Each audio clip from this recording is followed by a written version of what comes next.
বাংলাদেশের পক্ষে আছি, বাংলাদেশের পক্ষে ছিলাম, বাংলাদেশের সাধারণ মানুষের পক্ষে আছি ইনশাল্লাহ। এবার একটু পয়েন্ট আসেন যে আগে যেটা চেয়েছিল সেটা কোটা সংস্কার যেটা চেয়েছিল সেইটার পক্ষে ছিলাম, এখন যেটা চাচ্ছ সেটার পক্ষে নাই। এগুলো হচ্ছে গুজব। আপনি দেখেন কে কে পোস্ট করছে, দেখেন কে কে পোস্ট করছে, কে কে আওয়াজ তুলছে। কারণ এদের ভিতরে একটা ভয় ঢুকে গেছে। এদের এই আন্দোলন কি কখনো সরকার পতনের আন্দোলন ছিল?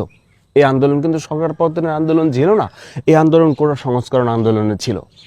সেখান থেকে কি করলো? লাশ পড়তে থাকলো, আবু সাইদের লাশ পড়তে থাকলো, মুগ্ধর লাশ পড়তে থাকলো, আরও নাম না জানা কত লাশ পড়তে থাকলো। ইন্টারনেট বন্ধ বলছে, পলক বলছে ইন্টারনেট বন্ধ হয়ে গেছে। আবার একই মুখে আবার বললো যে আমরা আমরা এগুলো থামানোর জন্য ইন্টারনেট বন্ধ করছি, নানান কথা। আপায় বললো হেলিকপ্টার থেকে পানি পড়ছে, পানি দিতে বলছি আমি। মেট্রো রেলে গেল, কান্নাকাটি করলো, লাশ পড়লো, তাতে কোনো কান্নাকাটি নাই। মানুষের বুকের ভিতরে অনেক ঝড়, বুক পেতেছি, গুলি কর। লাশ নিয়ে মানুষ এখন থানার সামনে গিয়ে আন্দোলন করে কেন? সরকার পতনের আন্দোলনে মানুষ ডাক দিবে না কেন? কোন কারণে? কোন কারণে ডাক দিবে না? মানুষের লাশ পড়তেছে, লাশ পড়তেছে, এখন আইসা বলে গণভবনের দরজা খোলা। তাহলে লাশের কি হবে? গণভবনের দরজা যদি এখন খোলাই থাকে, কবরের খোলা আছে। কবর মাটি উঠাইলি তো মুগ্ধের সাথে কথা বলা যাবে, আবু সাইদের সাথে কথা বলা যাবে। যান ওদের সাথে গিয়ে কথা বলেন, ওরা কি চায়, ওরা কি বলতে চায়। খুনির সাথে বসাবসি নাই। এটা আমাদের ফাইনাল, আমাদের ফাইনাল ওভার, সুপার ওভার, আমাদের ফাইনাল ওভার চলতেছে, ফাইনাল ওভার চলতেছে। ছাত্রলীগ আওয়ামী লীগ আসবে, এদেরকে প্রতিহত সেনাবাহিনী কিন্তু নিরপেক্ষ ভূমিকা এখন পালন করা ছাড়া তাদের উপায় নাই। তারা গুলি চালালে তারা স্যাংশন খাবে। এবং তাদেরকে এখন সেনাবাহিনী দেখেন, তাদেরকে দ্বিতীয় দফায় কারফিউতে নামাই ধরে জাতিসংঘের কাছে পারমিশন চাইতে হবে। জাতিসংঘ পারমিশন দেবে না, পাইন মারা হয়ে গেছে। কারণ জাতিসংঘে ট্যাঙ্ক ব্যবহার করছে, পতাকা ব্যবহার করছে, এটা করছে সেটা করছে।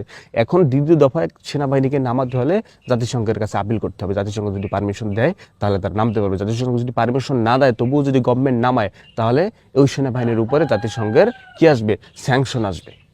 এবং সেনাবাহিনীকে যদি দিনের পর দিন যদি সেনাবাহিনীকে দেশ রক্ষার্থে খাটাইতে হয়, তাহলে ওই গভর্নমেন্ট কখনো গভর্নমেন্টের কাছে থাকে না, সরকারের কাছে থাকে না, সেনাবাহিনীর কাছে হস্তান্তর হয়ে যায়। সুতরাং আমাদের ফাইনাল খেলাটা খেলতে হবে। জনগণের পক্ষে আছি। ওরা গুজব ছড়ায় যে অমুকে বলছে যে, যারা যারা আন্দোলনে আসছে, অমুকে বলছে যে আমরা আন্দোলনে ছিল, মানে কোটা সংস্কারের আন্দোলনে ছিল, এখন নাই। সবাই আছে, দেশের মানুষ আছে, আম জনতা বলেন, কবি, সাহিত্যিক, শিল্পী, গায়ক, যা বলেন, রিস্কাওয়ালা বলেন, সব স্তরের মানুষ এখন এখানে আছে। সব স্তরের মানুষ পরিবর্তন চায়, সব স্তরের মানুষ এই খুনিকে আর চায় না, এই খুনিকে চায় না। তার কিন্তু পতন হয়ে গেছে। তাদের এমপি মন্ত্রী দেখেন, ক্যামেরার সামনে দেখেন, অনেকে চলে গেছে, চুপি চুপি অনেকে চলে গেছে। আপনি দেখেন কিনা অনেকের এমপি মন্ত্রী কি 2-4 জন?